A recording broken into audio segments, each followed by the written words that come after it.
I'm Adonia Lugo. I'm the Equity Research Manager at the UCLA Institute of Transportation Studies, and it is my pleasure to welcome you to our third online mini symposium focused on abundance policy for transportation and housing.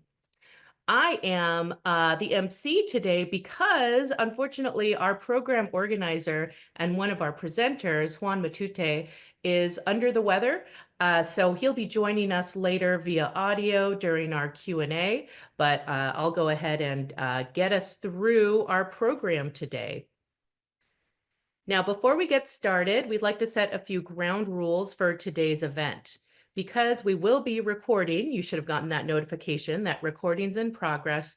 We ask that all attendees keep their video off unless called upon during the Q&A, and then we'll encourage attendees to turn on their video to ask their question. We'll send a direct message to you in the chat to remind you that you have the option to turn on your video when we select you to ask a question. And again, if you face any technical challenges during today's event, please feel free to contact Whitney, our chat moderator, for assistance.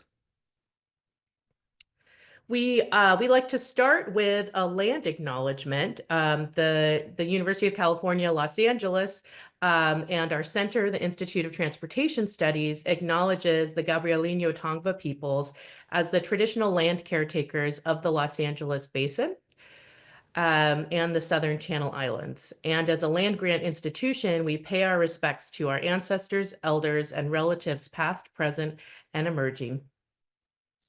This event is brought to you by the UCLA Institute of Transportation Studies. We are a state-funded research center that supports and advances transportation research for cities as part of the four-campus UC Institute of Transportation Studies network, and in some way as part of the Pacific Southwest Region 9 University Transportation Center.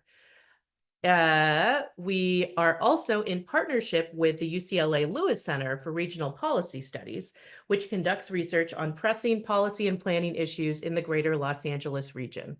Specifically, the center aims to address the critical issues of housing affordability and transportation equity, focusing on how these areas intersect to shape people's quality of life. Now, since today we are focused on abundance policy, I'm going to hand things off to Lindsay Maple of the UC Berkeley Possibility Lab so that she can share a little more about the abundance framework. Lindsay? Thank you, Adonia. Hey everyone, my name is Lindsay Maple. I am the Director of Projects and Planning at the UC Berkeley Possibility Lab. And we launched an Abundance Accelerator about 2 years ago. And I'm here to just share a little bit about what abundance is. So the idea of abundance is this emerging policy framework. And it's really focused on emphasizing the supply side interventions to make things more affordable. There's the idea that we need to de-bottleneck some of the way that we have created our regulatory burdens, particularly in California, and this idea that we're really interested in promoting innovation. So at our lab, we have launched an Abundance Policy Research Consortium, and I am very lucky to get to work with 3 of the folks who put this together today from the UCLA Center. And so this group of people has come from all over California, and we have 12 experts who have joined us, and they are each an expert in a different policy area. And the goal of the Policy Research Consortium is to bring these folks together and really think critically about how we can create abundance in different essential areas in California. So we're really thinking about this shift towards supply side thinking and kind of this big picture thinking to how we can change and make things more accessible and more available, more affordable for all residents of California. The consortium has already presented their initial recommendations and findings at a summit that we held in Sacramento in early March.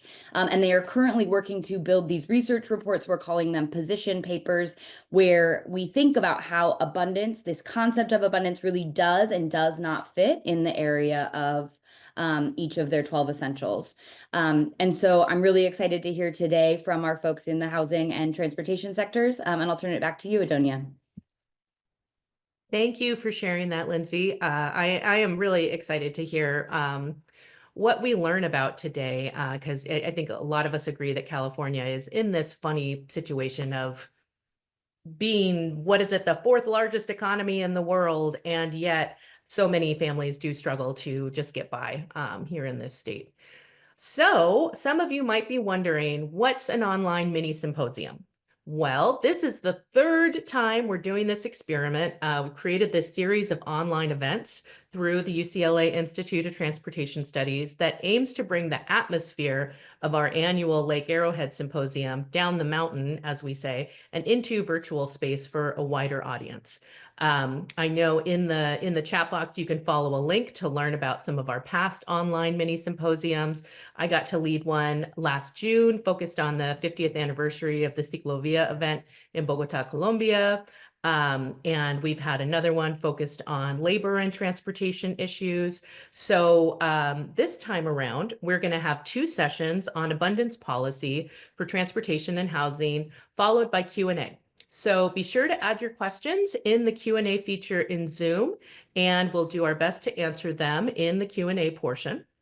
We're also going to have breakout sessions following the formal programming, where we will dive deeper into specific topics as they emerge throughout the session. So after our presentations, after Q&A, you'll be able to choose a breakout room and join a facilitated discussion on either housing or transportation. And of course, we need to acknowledge our sponsors whose support helps us with our programming of various events, including our annual Arrowhead Symposium.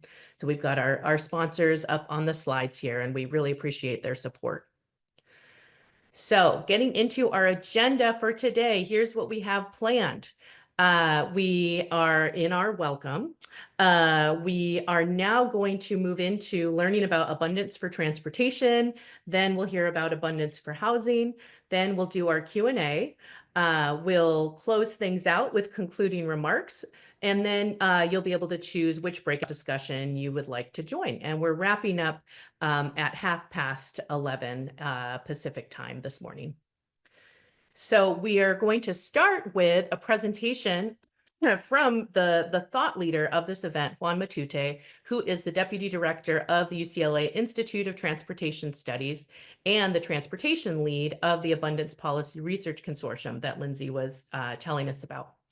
As Deputy Director, Juan leads UCLA ITS's annual UCLA Arrowhead Symposium on Urban and Regional Planning and is the Program Manager for the National Center of Excellence on New Mobility and Automated Vehicles. Juan spearheads research projects that delve into public transit, transportation, finance, and governance.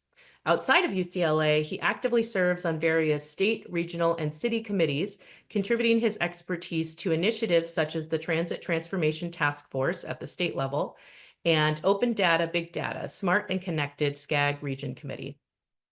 So we're going to play a video of Juan's most recent presentation for the consortium, since he won't be presenting live today. And again, you can put your questions in the chat box, and Juan will be with us via audio to answer some of those during Q&A.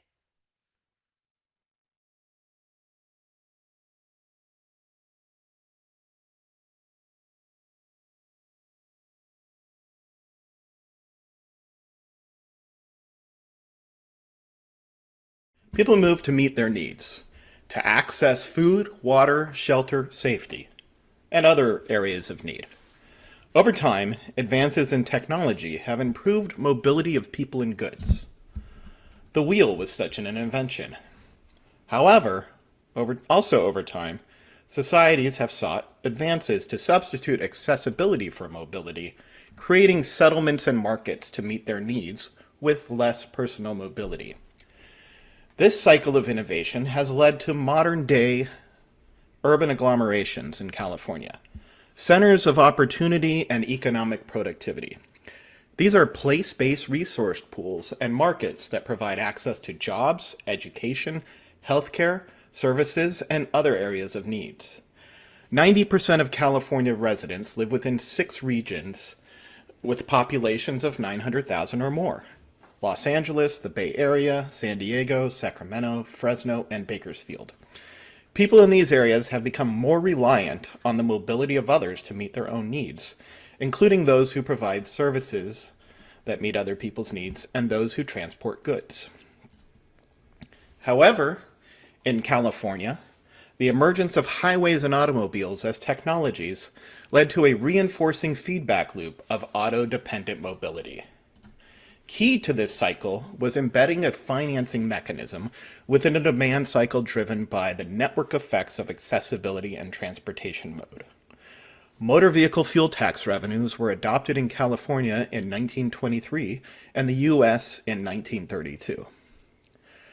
Highway construction was popular among economic development interests, automobile users, and real estate developers.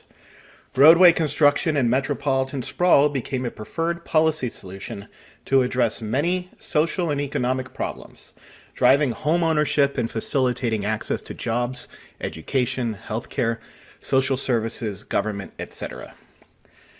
The increased attractiveness of sprawling land, best served by automobiles, increased land values near highway exits, leading to even more auto-oriented development. Because people could access more housing, jobs, and opportunities via automobiles versus transit, they acquired more automobiles and used them for greater distance as their income grew. This in turn produced more motor vehicle fuel revenues, perpetuating the cycle. However, this auto-oriented transportation abundance was exclusionary. Available only for those who possess a valid driver's license, have access to a vehicle, and are currently able to operate a vehicle. According to the U.S. Census Bureau, estimates in 2023, 7.25% of California households had no vehicle available, and an additional 6.5% had fewer vehicles available than workers. According to the FHWA, as of 2022, 88% of driving-age California residents were licensed drivers. Transportation costs as a percentage of income are also increasing. For the lowest income quintile of Californians, costs are up 12% as a percentage of income since before the pandemic. And used car prices have increased 25% between December of 2019 and December of 2024. In addition, this period of exclusive abundance was short-lived. Highways in California never reached their planned capacity. Freeway revolts arose early on in opposition to government takings of people's homes, dividing communities, and social and environmental impacts. As more highways and roads were completed, the increasing maintenance needs reduced funding for network expansion. Subsequent generations of roadway capacity to accommodate more cars cost vastly more due to higher land acquisition, engineering, and construction costs in widening roads through already built areas. Attempts to improve the viability of automobiles at the margins by requiring parking, restricting zoning densities, and stopping new developments have slowed the growth of buildings needed to meet other areas of need, exacerbating scarcity for not only housing but for other essentials as well. The result in urban areas of California is that people are stuck in traffic, a symptom of the problem that, with few exceptions, the only areas of California that have quality alternatives to auto dependence are those areas that first developed before the widespread introduction of automobiles and highways. This has led to a scarcity trap for housing, mobility, and access to other areas of need. Use the Abundance Consortium framework to identify 3 scarcities in transportation, as well as solutions for how to get out of each. The first is a scarcity of access and quality of amenities that puts people's needs far from where they live. The way out is to pursue abundance in other policy areas, improving education, safety, economic opportunities, and housing affordability throughout California. The second are affordability and mobility scarcities that result from doubling down on auto-dependency policies in highly accessible areas. The way out is to build more housing, buildings, and transportation options, especially low-cost options like walking and biking in California's high accessibility areas. And the third scarcity is that too many drivers use certain roads at certain times of the day when they are most in demand. And the solution for this is congestion pricing. To understand why I arrived at these scarcities and solutions, it's first essential to look at the nuances between mobility and accessibility, two related but distinct concepts. Mobility means going there. It prioritizes movement, speed above other objectives. It prioritizes fast transportation options, cars, airplanes, air mobility. Accessibility means getting there. It prioritizes meeting people's needs. The idea is that destinations should be close, and so density and diversity of land uses are important. And it prioritizes geometrically efficient transportation options, such as walking and transit. Planning for mobility means planning for going there. Planning for accessibility means planning to have someone meet their needs. The downside of planning for mobility instead of accessibility is that this leads to less mobility. But why is this the case?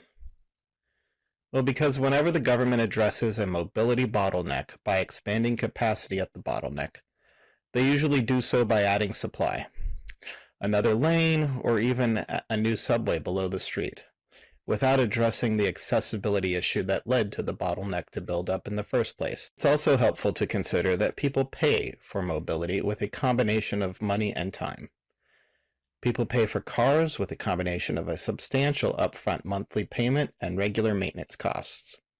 But once they've made these payments, the price people pay to use their car is fuel, and primarily their time. Personal mobility devices, like bikes or scooters, require upfront monetary investment, but are generally both affordable and available. Transit requires no personal upfront monetary investment, is generally affordable but not widely available, and usually requires more time. It's widely accepted that the value of money varies from person to person, usually based on income and unmet needs. But the value or opportunity cost of time also varies from person to person. Someone rushing from work to childcare will likely have a value of time set by their childcare provider, $5 a minute for me. But for someone without a fixed deadline and an option to make their time in traffic more productive or enjoyable, a podcast backlog or scheduled calls, the opportunity cost of their time is lower. And because of what we know about traffic congestion in chronically congested areas, that traffic chugs along in the green zone, getting unstable in the yellow zone, at which point there's a higher probability that the roadway moves into the red zone. Thus, in areas with recurrent congestion, whoever is okay with traveling at speeds in the red zone, those marginal drivers with a low value of time, for example, the ones that decide to make a trip across town during rush hour because they can listen to a podcast, virtually assure that these areas with recurrent traffic congestion will remain that way, in the red zone. Unless the entity that manages the roadway, often Caltrans but not always, prevents more vehicles from getting on the road when it's green. This is the rationale that led to ramp meters to be deployed across freeways in California. Congestion pricing is also this solution. The way out of this trap is to start with the principle that transportation policy should support, or at least not inhibit, the ability of people to meet their other areas of need. Effective mobility connects people to places that allow them to meet their areas of need. And because people in urban agglomerations are highly dependent on the mobility of others, socially optimal mobility is a desirable policy goal. And no solution can ignore the fundamental geometric challenges of moving people through a limited right-of-way and the efficiency gains of all street design options that prioritize modes other than private vehicles. It doesn't have to be this way. There's another way forward for California, to think beyond cars and instead towards abundant mobility for people and goods. Such a strategy is a package of policies that will produce a new virtuous cycle for mobility abundance for people and not cars. And it's a geographically targeted policy that can be rolled out first in areas that are most ready for the mobility transition. The first step is to lead with highly efficient multimodal mobility. Treat transit like the public utility it was understood to be 100 years ago, and reestablish priority for modes that serve the many over the few.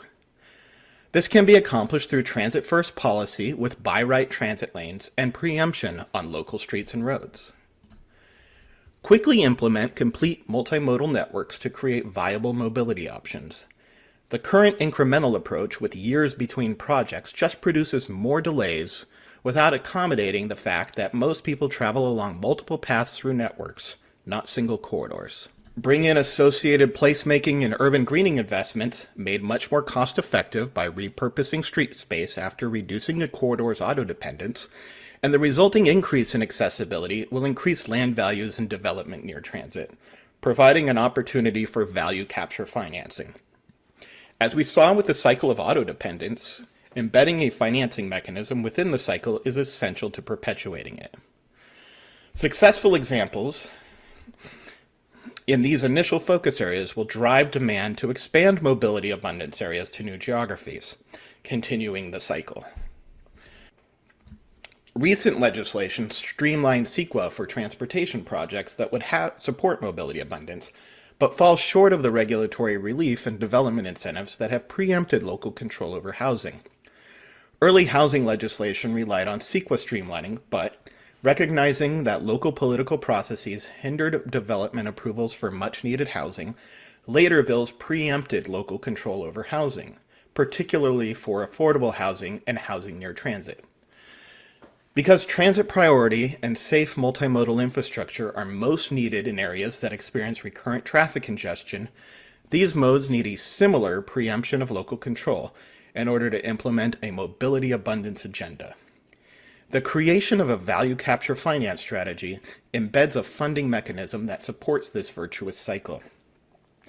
Allow for tax increment finance, akin to redevelopment, for areas near state-defined major transit stops, and use some of the revenues to fund the major transit service.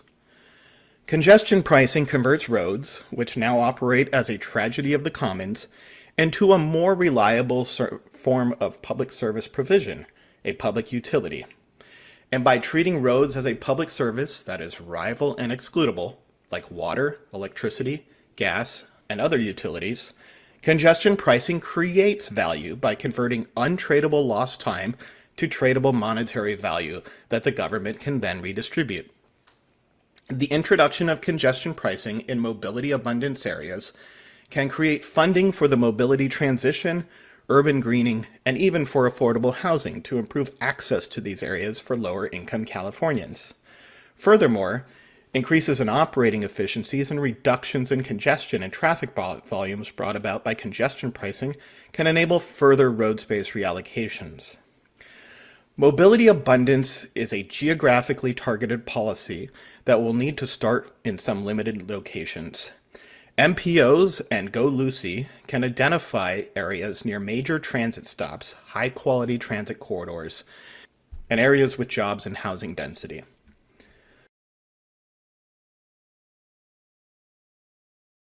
Thank you, Juan. Appreciate the overview there of abundance and transportation. So as a reminder, we're going to be doing Q&A at the end, and we invite participants to add questions into the Q&A function on Zoom. We'll also take a look at the chat to see what questions have come up there. So we are now moving to our next presentation. We are joined by NACTO Executive Director Ryan Russo.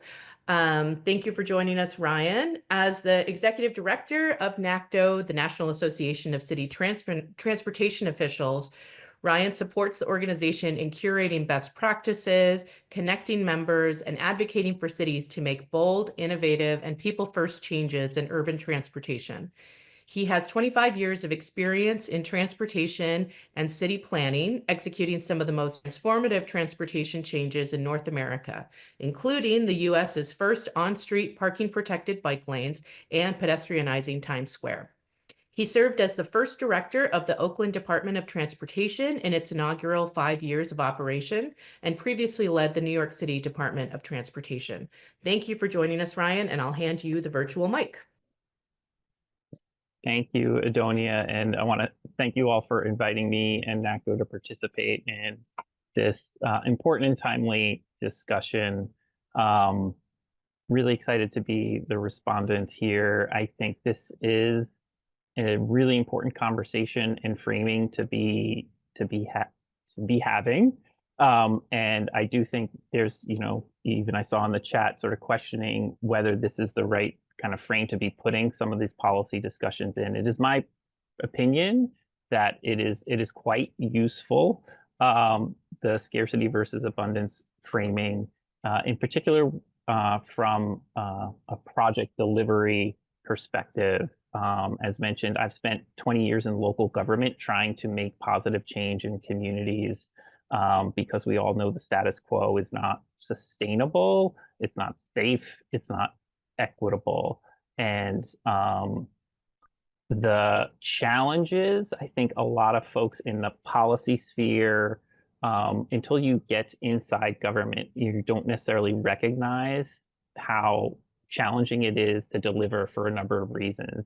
And so I'd like to kind of maybe build off of and also react to a lot of what Juan provided here.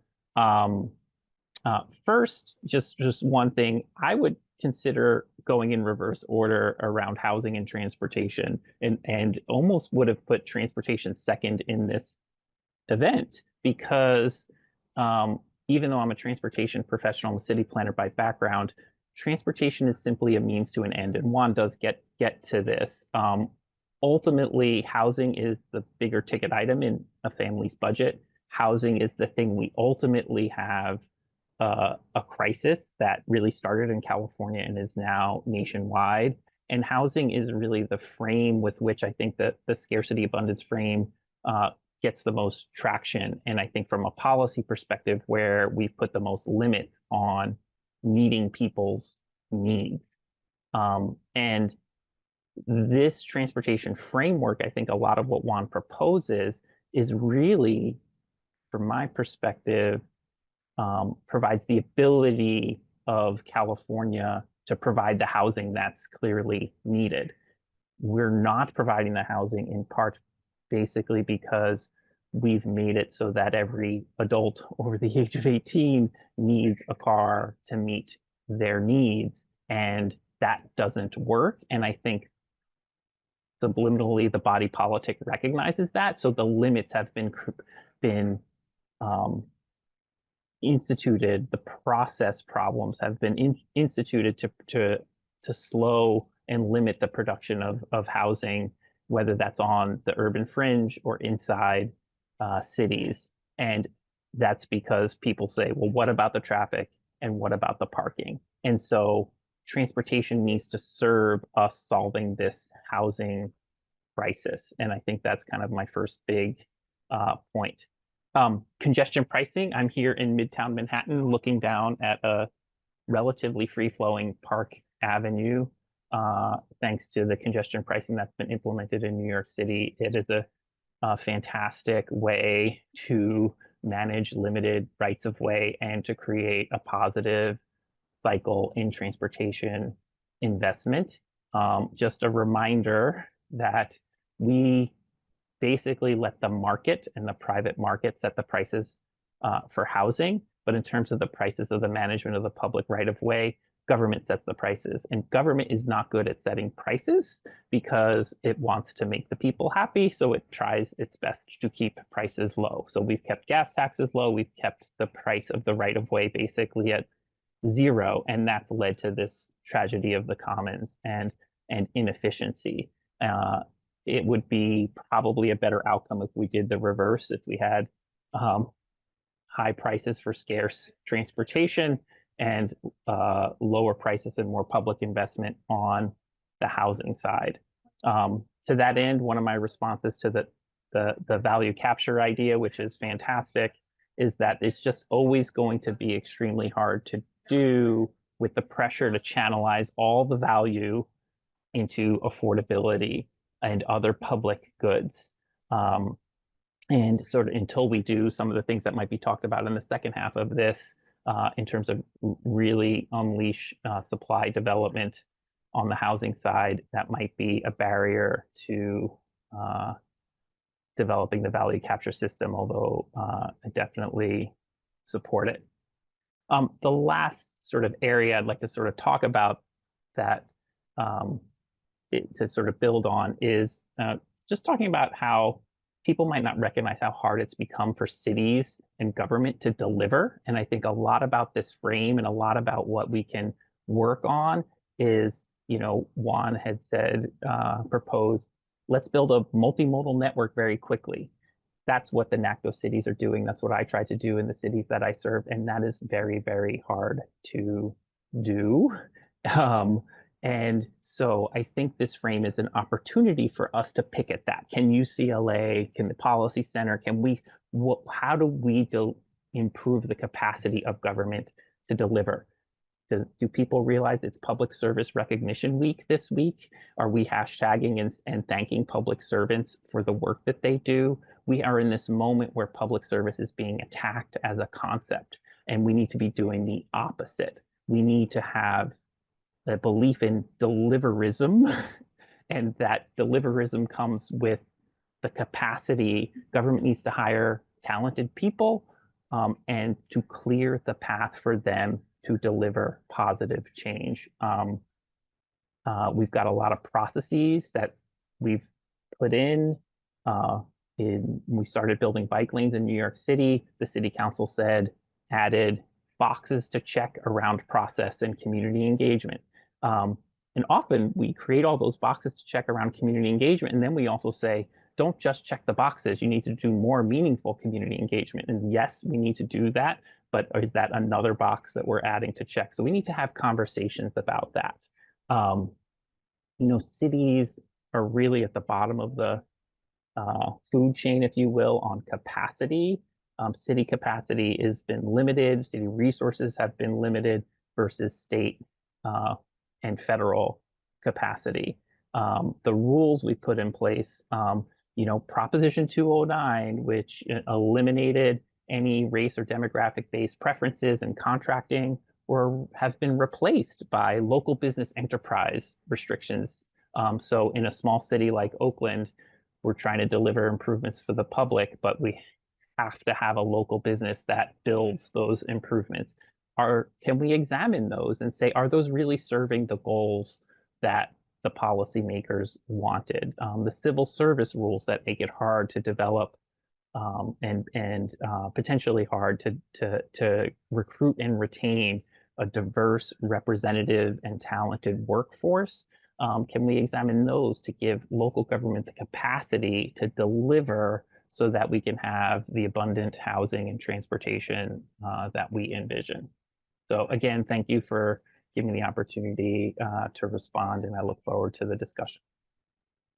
Thank you, Ryan. Those remarks are thought-provoking, much appreciated. So again, folks can feel free to use the Zoom Q&A to add any questions you have about Juan's presentation or Ryan's remarks for us to address during the Q&A. Now we are going to move on to housing. We will hear from Paavo Monkkonen, Professor of Urban Planning and Policy at UCLA. He's also a UCLA Fellow at the Paris Institute for Advanced Studies and the Housing Lead for the Abundance Policy Research Consortium. Paavo researches how policies and markets shape urbanization, social segregation, and housing affordability in cities around the world. His scholarship ranges from studies of large-scale national housing finance programs to analyses of local land use regulations and uses comparison to derive novel insights. Past projects include studies in Argentina, Brazil, China, France, Hong Kong, India, Indonesia, Mexico, and the United States. His research has been published in the Journal of the American Planning Association, the International Journal of Urban and Regional Research, the Journal of Urban Economics, Urban Studies, World Development, and the Journal of Peasant Studies. Paavo, feel free to share your screen and present your slides. I'm going to pass the virtual mic over to you. Great, thank you. It's great to see everyone this morning. Good morning. I'm in the afternoon here in Paris, and I will share some slides that I have prepared.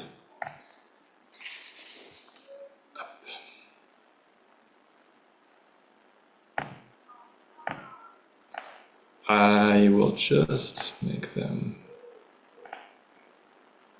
big. Yeah, so I wanted to start out by thanking ITS for inviting me to this webinar, and to Juan for organizing it. Juan and I have had some great abundant transport housing links, and I do agree with Ryan that housing should come first.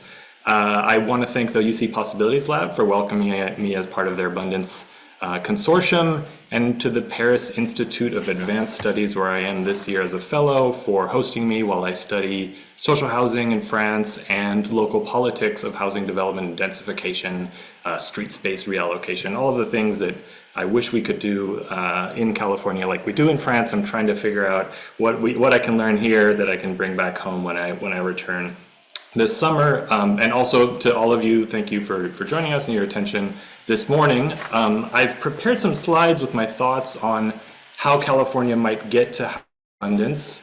Of the 12 areas of abundance that we talk about in the consortium, the one that you've probably heard the most about. I will talk about zoning briefly, but I would like to focus more on what I've been thinking about in terms of a new model for housing, what I'm calling really nice multifamily housing, as a kind of new starter home for the 21st century.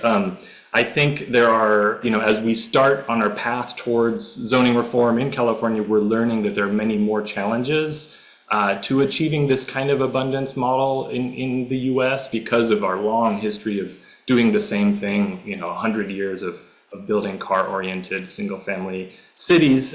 And I think more than focusing on zoning reform or changing regulations, we would benefit from a new political vision for housing abundance, something I'm thinking about like a chicken in every pot for housing. So really thinking about how to change the politics. So this is mostly directed at upcoming politicians or people that know politicians. So first, briefly, I'll start with the time we had abundant housing in California in the 50s and 60s. We were building, we're adding 5% of the housing stock every year. Right, in this model of tract home, single-family development mostly, but also some redevelopment. Nowadays, we're adding 1% of housing stock every year. So this graph just shows, how little we're building now compared to the 50s, 60s, 70s, and 80s.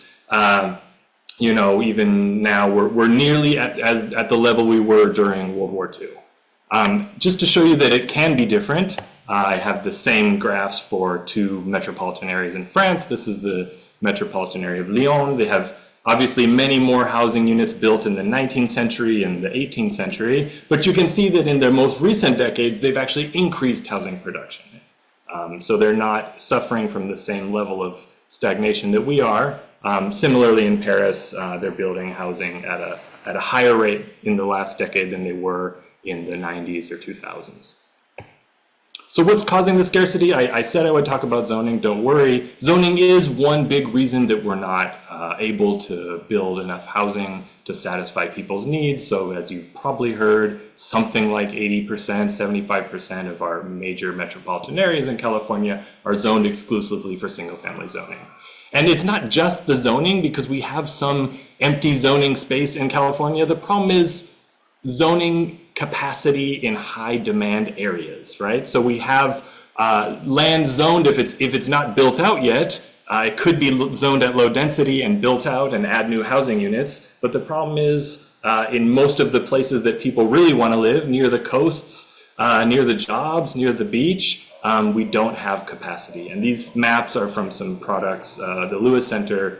If you want more, we can share the links to these documents. So zoned capacity in high demand areas is a big problem, but I think, as I said, more generally, we're missing a model of really nice multifamily housing that does exist in European countries, in Iran, in Japan, around the world, people are building nice multifamily housing that affluent people really want to live in. So the reason that I think this is a big deal, and I'll come back to this in the end, is that it changes the politics of housing development. It changes the politics of urban development when we have this nice ownership multifamily housing. And I'll just note that for the last year and a half, I've been living in nice ownership multifamily housing, and I can tell you it's very different from any multifamily housing I've lived in California or the US, right? We have windows that open at multiple points in the house so you can get cross flow of air. You have accessible services nearby. You have good public transport. You have good layouts. You have nice places to live, really. Ultimately, that's what we need to create in an infill dense environment.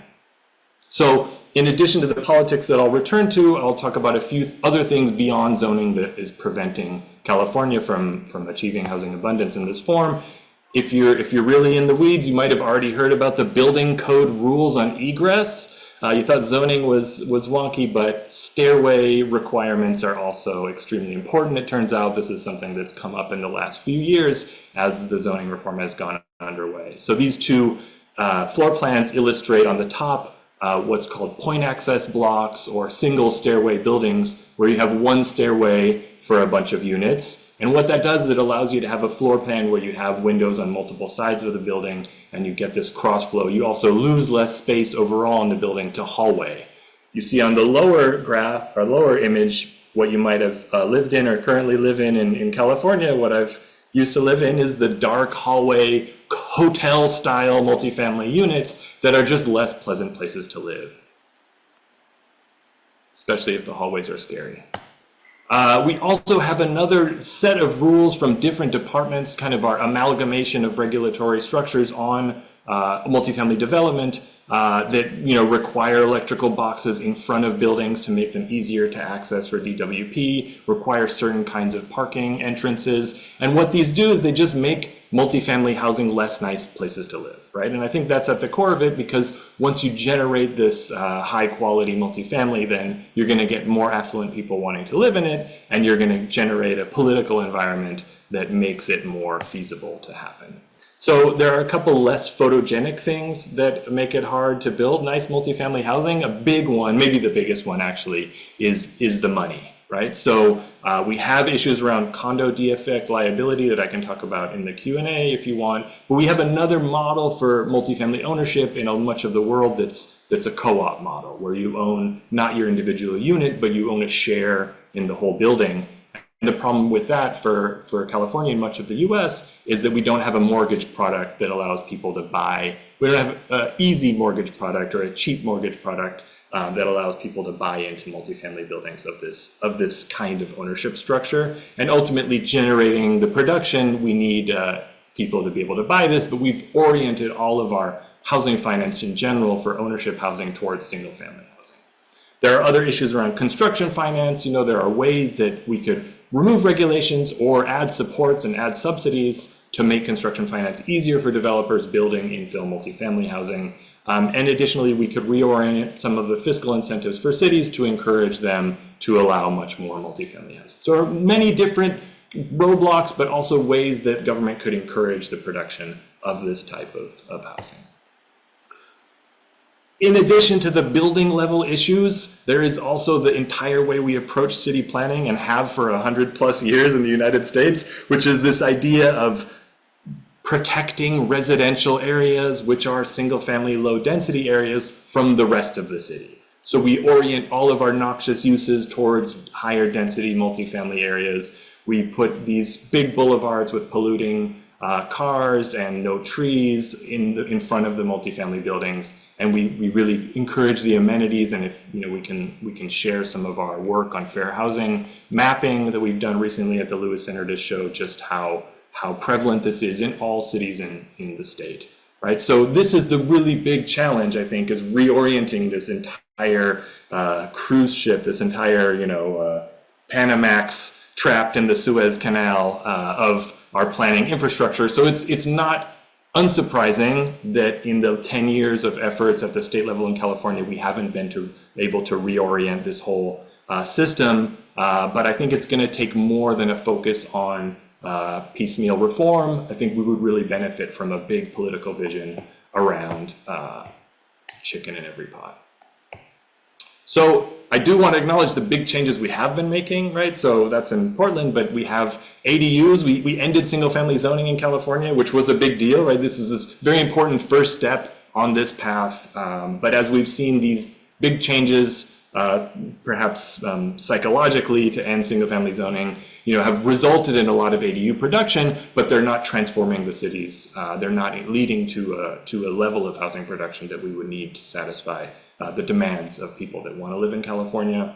But, having lived in France for the last year and a half, I can really say we have a long way to go, right? So in Europe, they're doing so much more on large and small developments of multifamily housing, ownership multifamily housing that has this political momentum, political support in a way that we don't have for our infill housing. Supported with, in some parts of Europe more than others, supported with the urban planning interventions like bike lanes, bus lanes, etc., that are necessary to make these really, really fun and nice places to live. So I'm going to end early perhaps there because I want to have more time for discussion, but I do want to end on this idea of a 21st century infill starter home in a walkable neighborhood, and the importance of a new political vision. I think, in fact, in terms of the abundance framework, housing abundance may seem like the easiest of the 12 issue areas to talk about because the scarcity is clear and the root causes are fairly clear. But it's also a challenge because we've started to change things, but we're just so far away from achieving the ultimate goal, I think. And I'll just, how much time do I have? I think you have about 4 minutes if you want to say some more. I do. I'll just end with merci, and then one more slide. I want to illustrate the political dimension of this, and looking into the city of Paris and how they've been able to do such dramatic transformations around, especially street space allocation. They've transformed, I don't know how many thousands of kilometers of bike lanes they've put in, and removing parking spaces all over the place, making streets near schools walking only, etc. I think this graph really illustrates kind of why that's possible in a way. If you look on the left, you see Los Angeles. These are neighborhoods ranked by their income and their density. And what we see in LA is an almost linear relationship between income and density. Affluent people, high-income people live in low-density neighborhoods. Lower-income people live in high-density neighborhoods, right? And so you can imagine what that generates in terms of politics if we assume that richer people have more political power, which I think they do. We can see that support for policies that would make urban, dense neighborhoods nicer is just going to be lower, right? If you look on the right side in Paris, you do have a lot of affluent people living in low-density neighborhoods. Not that all rich Parisians live in the 16th. There are very single-family exclusionary suburbs around Paris. But what you also have is maybe like New York is a case where you have a lot of affluent people living in high-density neighborhoods. So it changes the politics, and I think if we can imagine a pathway towards something like housing abundance in a dense, and transportation abundance in a dense urban environment in California, we would have to start building this constituency of political power by slowly creating nice places to live in dense neighborhoods, and then take it from there. So I'm very curious to hear everyone's thoughts, and thank you for your attention. Thank you, Paavo. Really appreciate the perspective that you bring here. So to reflect on Paavo's presentation, we have Sarah Karlinski from the Turner Center. Sarah Karlinski is a research director at the Turner Center, where she leads the development of the center's research agenda. Prior to joining the Turner Center, Sarah worked at Spur, a leading Bay Area urban policy think tank, where she held numerous positions, including that of deputy director, senior advisor, and research director. Sarah has published on a wide variety of topics, including housing governance, middle-income housing, long-range planning for housing affordability, historic preservation, and the intersection between disaster resilience and housing policy. Thank you for joining us, Sarah. I'll pass the virtual mic to you. Great. Thank you so much. It's a pleasure to be here. And thank you, Paavo, for those great slides.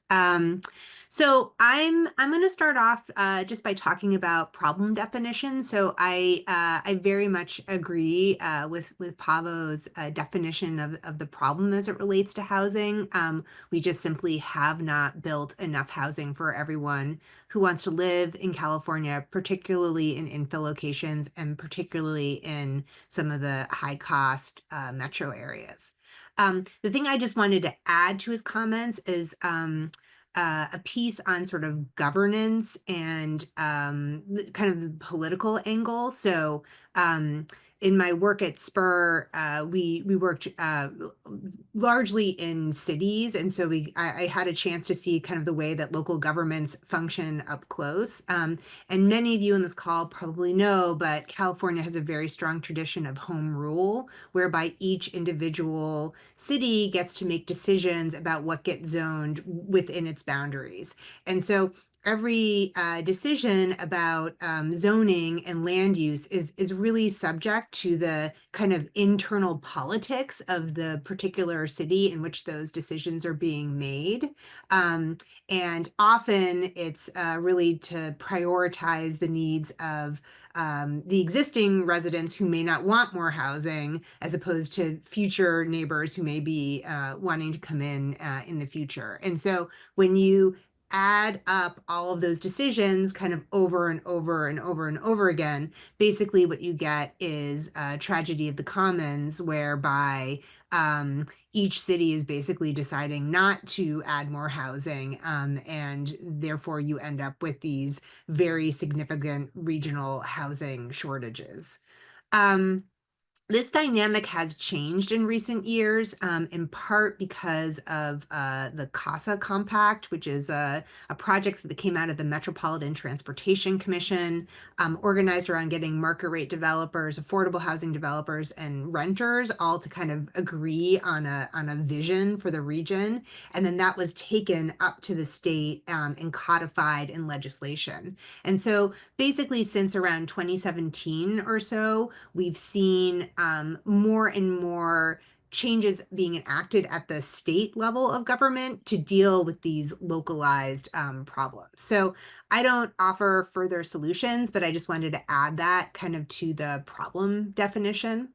And the other thing I just wanted to bring up, which Paavo touched on in his comments, are really around the fact that affordability challenges, yes, of course, zoning is a key component, and of course, the role of the market is absolutely critical. But in some of the places that are really addressing some of these challenges, and Paavo brought up France, they're looking at these sort of large-scale interventions in the housing market through what is called social housing. And just to give an example of Vienna, in Vienna, 43% of all rental housing is social housing, which means it's a mixed income, it's price capped, there are certain tenant protections. And 60% of the population actually lives in that housing. So it's actually market moving. It's not like, typical California city might have like 5 or 7% of its housing stock as affordable and decommodified. It's a very sizable part of the market, and we can get into that a little later. I wanted to make 2 additional comments having to do sort of like the spatial aspects of housing. So I think Paavo is absolutely right that much of the housing goes into these commercial corridors because people want to be, protective of single family housing. But I also think part of it has to do, again, with these political dynamics. Like people really, planners really, when they're trying to figure out their plans for particular neighborhoods, they'll be like, oh, we want to protect like the modest density of the single family neighborhoods. And then they go to the places where there's sort of less political opposition to add density. So it's a political problem at its core. And you can see that also in housing being placed in what are called like mega projects, areas like, for example, Treasure Island in San Francisco, where there are fewer neighbors to complain, but maybe it's not so great from a transit accessibility perspective because, you have to take like a ferry back and forth from San Francisco. Another point I want to bring up just to go back to this issue of housing and transit together is, at least in the Bay Area, the trains run in the freeway right of way, again, because this issue of basically local governments wanting to block certain types of construction in certain places. But it makes it much harder to do transit-oriented development when your transit is right in the middle of your freeway, right? You can't really build those nice neighborhoods like you see in some of Paavo's slides when you have those kind of spatial challenges. So I just wanted to bring that up as well as we're considering abundance for housing and transit. Lastly, I love Paavo's slogan of like, let's build really nice multifamily housing. That sounds great. I want a chicken in every pot. I love that. And as he notes, we need to deal not just with zoning, but also kind of the finance issue and the capacity issue. So we need many, many more developers that want to build sort of these smaller, gentle density housing types. That's something that was done in the past, but we don't have a cadre of developers who want to build, 2, 6, 8 unit building types. And I think we need to understand better what the barriers are for entry. I'm sure a lot of them have to do with financing. And so thinking about financing options for some of these smaller developers would be useful. And I also think we should be thinking about the capacity of state government. So in Vienna, for example, their state entity does land assembly and site preparation and all these other great things. So we've done away with redevelopment agencies, but there might be aspects of the capacity that those entities had that might be worth thinking about bringing back. So with that, I think I'm going to stop. Thank you, Sarah, for those remarks. So we will now be moving into our, we're going to bring our speakers back to the room for those who can come on camera, Ryan, Paavo, and Sarah. I think Juan is listening in. So we have some questions and folks in the audience can feel free to share questions in the Q&A function. So we had a question earlier coming from Teo Wickland. It was in the chat box. And Teo, I think I saw you drop off and rejoin. So if you're here and can come off mute and feel free to turn your camera on if comfortable, it would be great to hear your question.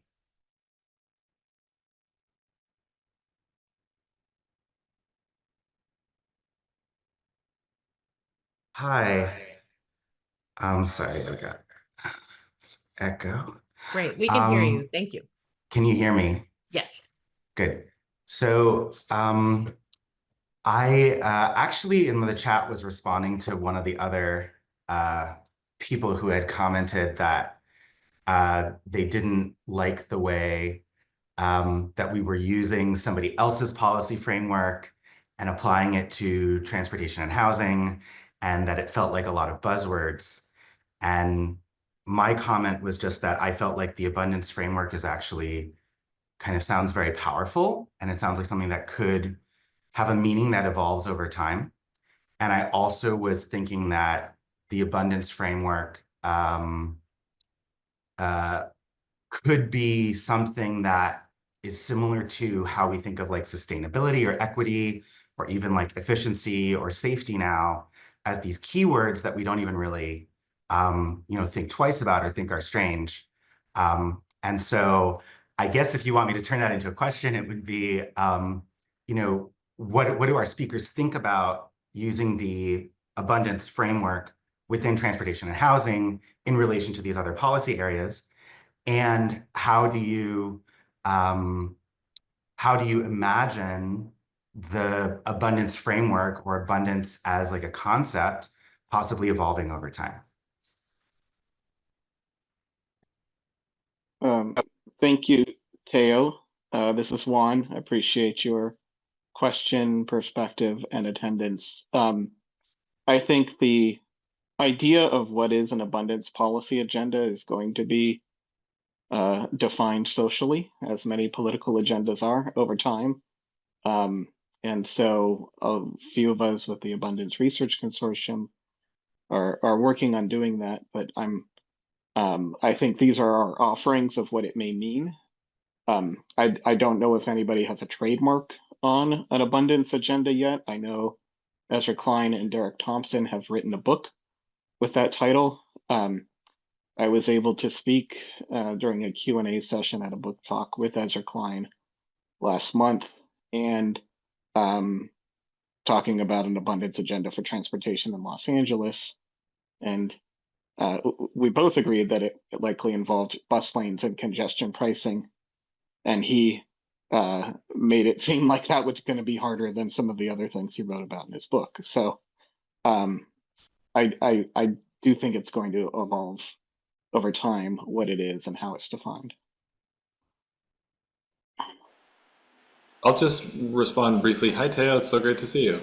I'll just respond briefly that in some of the other areas in the Abundance Consortium, there have been very interesting conversations about how to define abundance for labor or for the environment or something, right? So I think for some things like housing, and I mean, housing is maybe the easiest, as I said. Transportation is a little more complicated. You need to twist it, but I would say look out for upcoming work by this group, because there's some really smart people working on how to define it in the other areas. And I think it's absolutely a good start to a new reframing of a political agenda.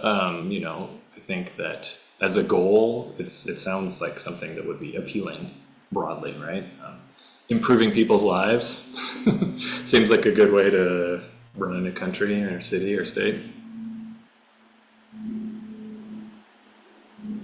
Great, thanks for that, Juan and Paavo. Thanks for the question, Teo. I am going to use moderator's privilege to queue up a question from myself, and then we're going to go to a few people who I saw. Well, there was Elias who raised a hand. We had a question from Blair in the chat, and then we also have a question from Jacqueline in the Q&A, so we'll get to all those. But my question is, I don't know if this is something that the Abundance Consortium group has discussed amongst yourselves, but we also have abundant cultures in California, right? And so how we would define quality of life isn't necessarily, one size fits all. And so, grappling with the fact that there are Californians who actually do prefer the car dependence and, large homes on large lots that a lot of us in the research space or in the city planning space consider to be, not a good direction, not a way to really use our resources effectively. Is that something that's come up in terms of, quality of life doesn't have one definition?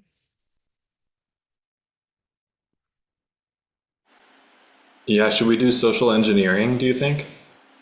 I mean, that's something that you hear a lot, right? You hear a lot in the media that this is people's preference, and the evidence of the preference is there's so much single family housing with people driving everywhere. But I think it's kind of, it's impossible to know what people's true inner preferences are.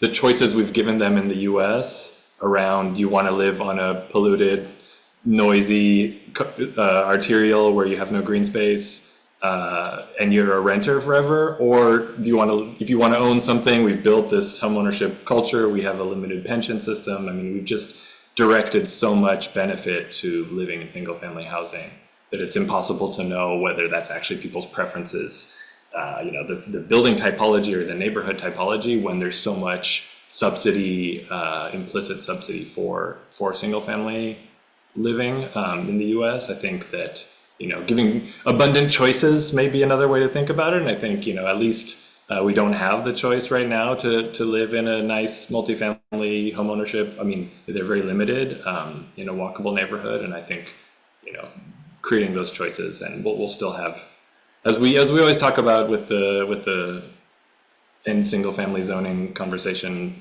colleagues Mike Manville and Mike Lenz and I wrote this essay a while back. We're not saying end single family housing, we're saying end single family zoning, right? Because the zoning effectively limits, it's effectively subsidizing however many people really want that. limiting what you can build there. So.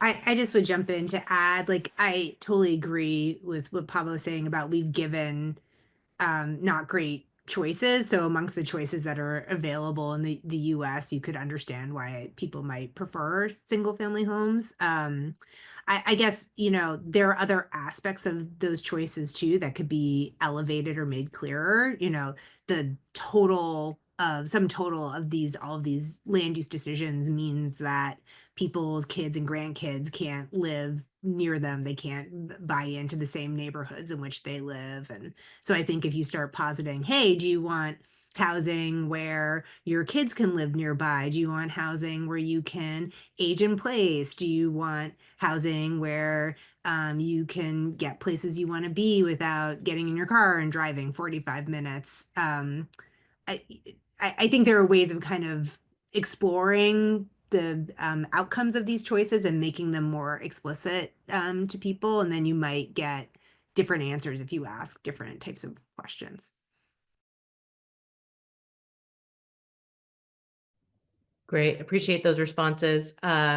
So let's move on to the question in the Q&A from Jacqueline. Jacqueline, if you would like to come off mute and go on video if you're comfortable. I'm going to read your question and then you can add more.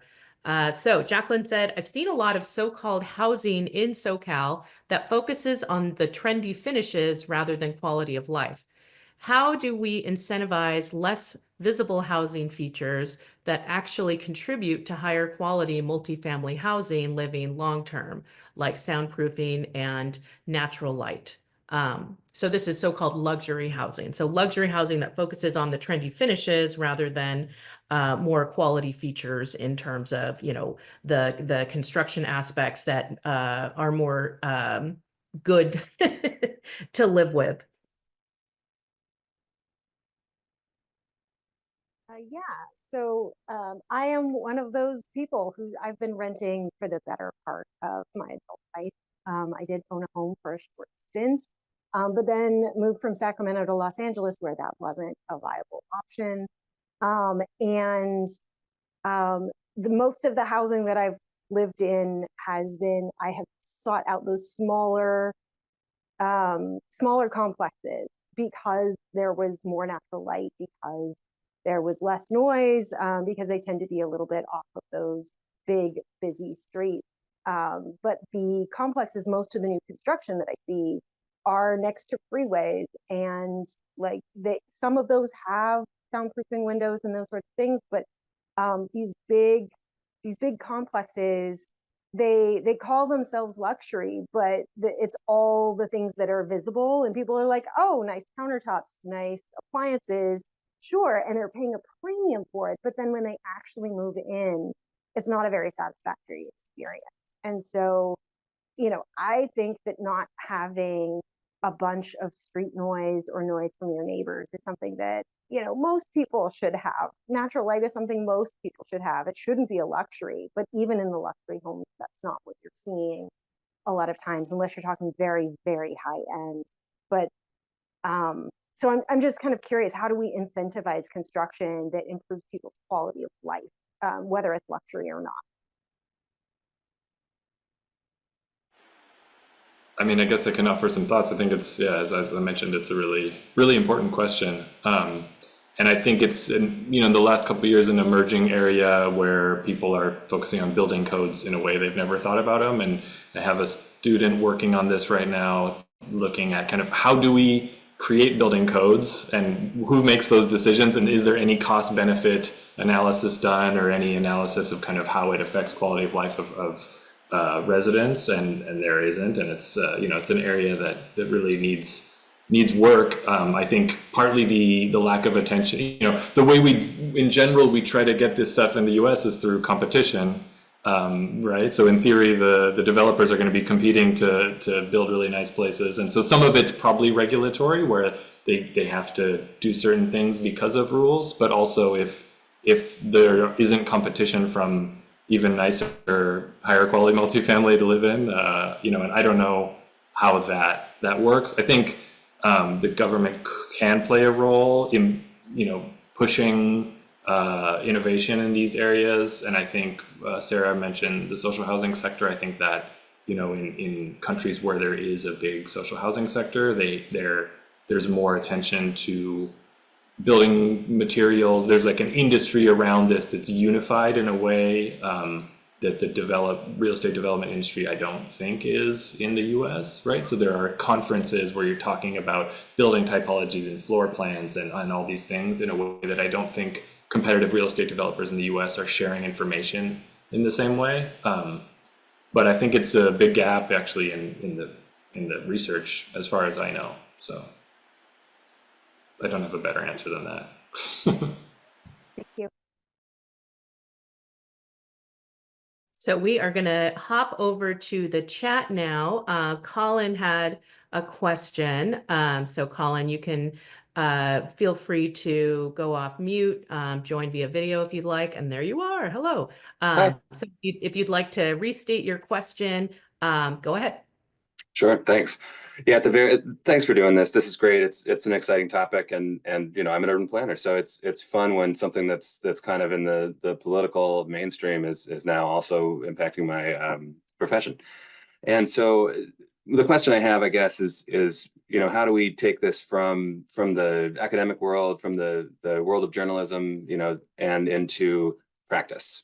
And so I guess the question that I had posed in the chat was, there's an inherent criticism, I think, of the status quo in abundance, at least, Thompson and Klein or Mark Dunkelman or Jennifer Palka or, whoever is kind of looking at the abundance movement is kind of asking us to look in the mirror and say, well, how are things going? How are the ways that we've been looking at transportation or housing or any of the other areas of abundance? How are our current policies and processes failing to deliver the outcomes that we've desired?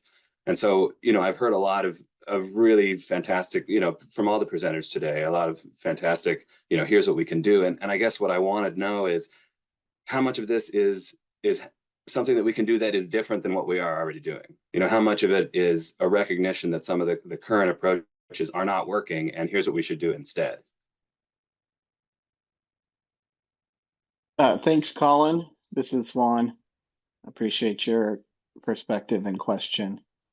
So a lot of with Jen Palka and other writers about an outcomes orientation. So how do you measure progress? And I think of the scarcities and policies that I discussed, the one that's going on, the one that Ryan Russo mentioned in New York, is the congestion pricing, which has a very clear and salient impact when it happens. And it seems to be somewhat successful in New York, although I have not studied it directly. I haven't read too much of the data out of there, but I do expect congestion pricing to be one of those policies that ends up spreading to urban areas around the United States as places grapple with budget shortfalls and the sudden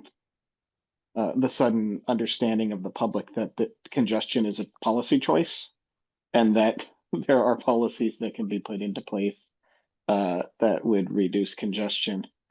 The reason that I included congestion, recurrent congestion in certain areas at certain times as a separate scarcity than the fundamental scarcity of not building enough housing or enough multimodal transportation in high accessibility areas is that they're two different problems that would be addressed by different matters. And I do worry that there will be, I don't necessarily worry, I see a high probability that more places in the US will seek to introduce and adopt congestion pricing, but that won't alleviate a lot of the challenges people have with affordability, particularly for housing and access to the destinations they need to go.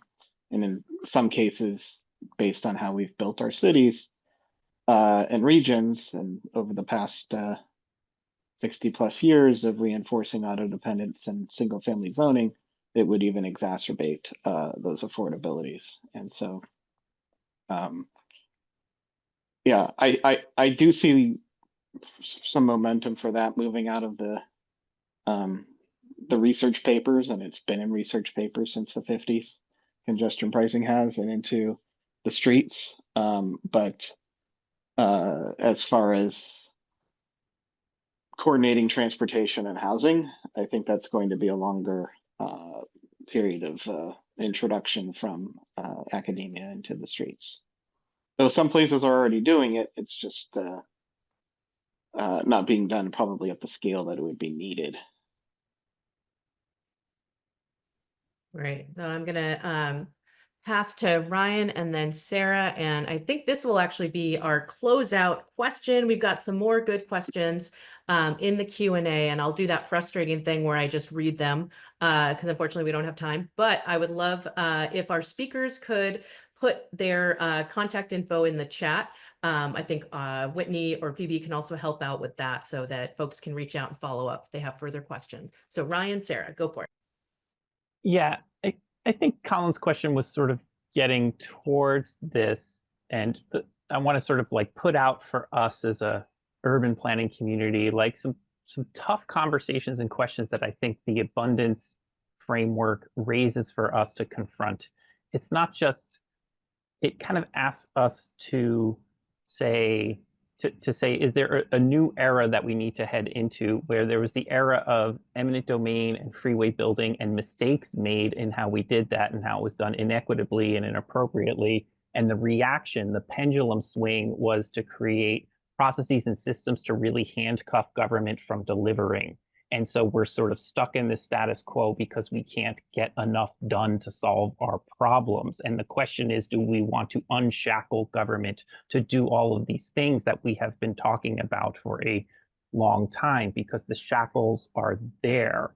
And so are we comfortable? You know, one of the things that's talked about in the book is the tolerance for risk and tolerance for failure and acceptance of failure, with journalism and conservatism both keeping an eagle eye on liberal governments, saying, well, every screw up is a case for a bad story in the press, not letting us take risks to deliver, whether that's transit or developments.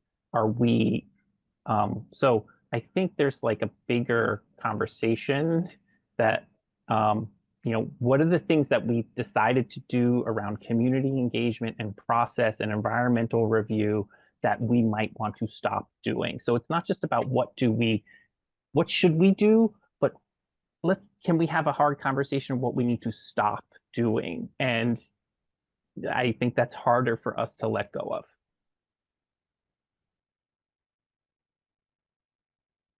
And I just wanted to offer a point of view that builds on Ryan's very good comments. Is you know, when you think about housing abundance, there's a lot that can be done in the private sector. So there's private actors that can engage in abundance. But when you move into transportation and some of the other public goods, it's really the actions of public entities. And that just gets trickier, I think, because of the relationship that you know, folks in the United States have to government. And Ryan started some of his comments talking about the way that kind of the current political moment that we're in, there's a lot of disdain for public sector actors and a kind of a chipping away at that trust. But that trust is absolutely fundamental to delivering the public goods that we need, that can only really be delivered through the public sector. And I know I've talked about Vienna a bunch of times today, but I'll just invoke it one last time to say that there's just it's like a high tax society that has a high degree of public trust in its public actors. And then those public agencies and entities they consistently deliver. And so it creates a virtuous cycle. Whereas what we're in right now, due to a lot of the points that Ryan made, is sort of this downward spiral. And when you take a hatchet to governmental structures, it hobbles their ability to be able to perform, and then just adds to the narrative. So it's hard to have abundance for public goods when you don't have a public sector that can deliver on those promises. Thank you for that, Sarah. So thank you again to all of our speakers for joining us and providing us with all of your insights. And for those who did not get an opportunity to bring their question into the space, we do have breakout sessions that are going to follow our concluding remarks here. So we welcome continuing the conversation there. So we do want to provide some wrap up here. First, we'd like to once again acknowledge the generosity of our sponsors in supporting our programming each year. So you'll see the sponsor logos up on slides there. Second, we'd like to welcome back Lindsay Maple from the UC Berkeley Possibility Lab to share some news about activities to look out for in regards to the Abundance Policy Research Consortium. Yeah, thank you so much. This was such a fantastic conversation. I really appreciate some of the challenging questions that folks are asking in the chat. And I think that I know that somebody asked in the Q&A about our center and how it may be aligned with the recent conversation around abundance from Ezra Klein and Derek Thompson's book about abundance. And I think that what we are trying to do and what we're trying to do particularly with the Policy Research Consortium is figure out how do we actually implement this. I know that this conversation has been really focused on housing and on transportation, and I appreciate how challenging it can be, even when housing in particular is at such a inflection point of crisis, of a thing that we absolutely need, particularly in California. And so really thinking about how do we implement this, how do we get it on the ground, is what we're trying to do with the Abundance Accelerator and with the consortium. So in the next few months, the consortium members are each putting together their position papers that's really evaluating how, like I said earlier, how their essential area fits into this concept of abundance. I think one of the things that folks were hinting at in the chat and having in the conversation is that there are quite a few different flavors. I guess there isn't necessarily an agreed upon definition about what abundance means when you start to dig into some of the details. And I think that is okay. I think that is how policy decisions should be made, is hearing from lots of different perspectives. And one of the things that we're thinking a lot about is how do you bring people into this abundance approach? We're really focused on this idea of workforce state capacity, so the folks that actually do the work. And I know somebody just put in a book recommendation about, how do we do more with less, and then thinking about communities. And so our focus on abundance is really about making sure that things are in the right size and the right place. And so it isn't just this scalable thing that we do everywhere, the same thing all at once. It really is about making sure that we're thinking about this question of fast versus fair, this question of where do things belong, and to what extent do communities welcome or not welcome some of these changes. And I really appreciate the focus that I'm so sorry, I don't remember his name. I think it might have been Colin, but somebody asked about just challenging the status quo and where is that appropriate, and really understanding those details. And I also acknowledge that somebody put in there about just considering trade-offs. And so that's what we're really trying to do. We're asking all 12 of our consortium members to come up with kind of their thinking of how does housing fit in this abundance conversation? How does transportation fit? We're even thinking on the social side, which is not typically a place that really gets a lot of attention when we're talking about abundance. Abundance is really focused right now in the general conversation on the built environment. And we are thinking a lot about the social environment. How do you have abundant education, abundant health, abundant childcare and elder care? How are we thinking about all of these things that provide our neighborhoods and communities the tools and resources that they need to thrive? And I don't think a lot of abundance kind of framing has been done around that social space. So would love for folks to follow along. We will have those papers coming out within the next 6 months or so. And we're thinking about just all of the ways that we can make sure we're sharing the lessons that we're learning and making sure that we can get them on the ground and test them to make sure that we are actually providing abundant outcomes for people and not just these abundant, these processes that I think folks have acknowledged we've become a little obsessed with. So thank you so much for having me. This was so wonderful. Adonia? Thank you, Lindsay. So a couple other things we want to highlight. The Lewis Center at UCLA has an upcoming documentary screening with the Luskin Center for Innovation next Wednesday evening at the Luskin School of Public Affairs. We'll be playing A Decent Home, which follows the lives and challenges of mobile home park residents in securing affordable housing. So a place to continue the conversation about housing. We are also excited to invite you all to the UCLA Institute of Transportation Studies Los Angeles Transportation Forum, which will be in downtown LA on May 19th. We're focusing on the theme Mega Events, Major Opportunities, where we'll be discussing the long-term benefits of planning for large-scale events such as the 2028 Olympics and Paralympics.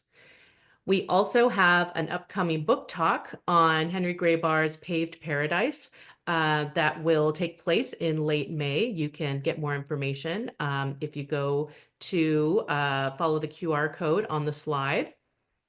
And our next online mini symposium is happening in June, and we'll be discussing infrastructure for walking and cycling around the world. Stay tuned for more details there. And if you haven't heard about it, the theme for our 2025 Arrowhead Symposium, which is going to take place from October 19th to 21st, is New Mobility, Automated Vehicles, and Cities. And this is related to our activities with the FHWA Center of Excellence on New Mobility and Automated Vehicles. So if you'd like to hear more from us, you can join the mailing lists for the Institute of Transportation Studies and the Lewis Center. You can see the links on how to get signed up there to learn about future programming and upcoming news. And once again, thank you to everyone for attending and to our speakers for their time and generosity in providing their insights. We appreciate everyone for tuning into our formal program.